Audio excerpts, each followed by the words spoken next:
별이를 처음 만난 것은 9년 전이었습니다. 서울 개봉동에 살던 갓 20살 정도의 어린 친구들에게서 별이를 데려오게 되었습니다. 그때 저는 지금처럼 많은 고양이를 돌보고 있지도 않았고 구조라는 일을 본격적으로 시작하기 전이었습니다. 별이는 제가 처음으로 구조한 고양이였습니다. 별이는 저를 만나기 전 이미 한 번 파양을 당한 적이 있었습니다. 이유는 털이 많이 빠진다는 것이었습니다. 이후 별이를 데리고 있던 친구들도 털과 위생을 제대로 관리하기 어려워했고 결국 별이는 또다시 새로운 곳으로 보내져야 했습니다. 그렇게 별이는 어린 나이에 2번이나 가족에게 버림받았습니다. 처음 별이를 보았을 때의 모습은 지금도 잊히지 않습니다. 털은 오랫동안 빗질을 하지 못했는지 심하게 엉켜 있었고 눈 상태도 좋지 않았습니다. 아름다워야 할 모습은 온데간데 없었고 제대로 돌봄을 받지 못한 흔적만이 작은 몸 곳곳에 남아 있었습니다. 그런데도 별이의 성격은 너무나 착했습니다. 사람에게 2번이나 상처를 받았으면서도 사람을 미워하지 않았습니다.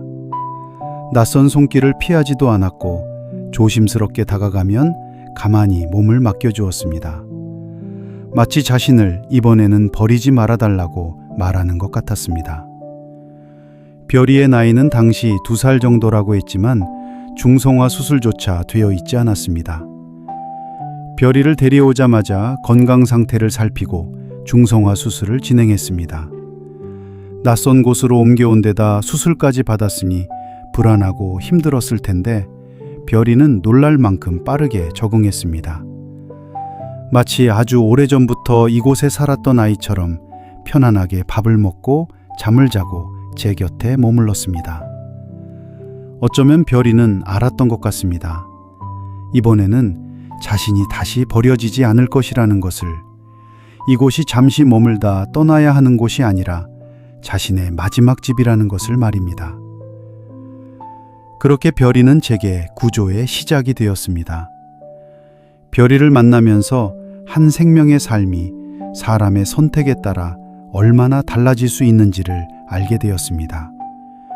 그리고 별이를 시작으로 또 다른 아이들을 만나게 되었고 그렇게 지금의 고양이 기숙사가 만들어졌습니다. 어느덧 9년이라는 시간이 흘렀습니다. 2번이나 집을 잃었던 별이는 이제 고양이 기숙사의 터줏대감이 되었습니다. 별이는 지금도 여전히 순하고 다정합니다. 무엇보다 싸움을 싫어하는 평화주의자입니다. 다른 고양이들이 다투거나 약한 아이를 괴롭히는 아이가 있으면 별이는 조용히 그 곁으로 다가갑니다. 크게 소리를 내거나 거칠게 싸우는 것도 아닙니다. 그저 묵묵히 사이를 막아서거나 괴롭히는 아이에게 다가가 조용히 혼을 냅니다. 그러면 신기하게도 소란스럽던 아이들이 멈추고 다시 고양이 기숙사에는 평화가 찾아옵니다. 자신은 2번이나 버림받고 상처를 입었으면서도 별이는 다른 아이의 아픔을 외면하지 않습니다. 자신이 힘들었던 시간을 기억하기 때문일까요? 별이는 말없이 약한 아이의 편에 서주고 다투는 아이들을 말리며 이곳의 질서와 평화를 지켜주고 있습니다. 한때는 털이 많이 빠진다는 이유로 버림받았던 아이가 이제는 수많은 고양이들이 살아가는 이곳에서 가장 든든한 어른이 되었습니다. 처음에는 제가 별이를 구조했다고 생각했습니다. 하지만 시간이 지나고 보니 어쩌면 별이가 저를 이 길로 이끌어준 것인지도 모릅니다. 별이가 있었기에 다른 생명을 외면하지 않게 되었고 별이와의 만남이 있었기에 지금의 고양이 기숙사도 존재할 수 있었습니다. 별아, 처음 만났을 때 많이 힘들었지? 2번이나 집을 잃고도 사람을 믿어줘서 고마워. 그리고 지금은 이곳에 든든한 터줏대감이 되어 다른 아이들을 지켜줘서 정말 고마워. 이제 별이는 어디에도 가지 않습니다. 이곳이 별이의 마지막 집이고 별이가 편안히 늙어갈 수 있는 평생의 집입니다.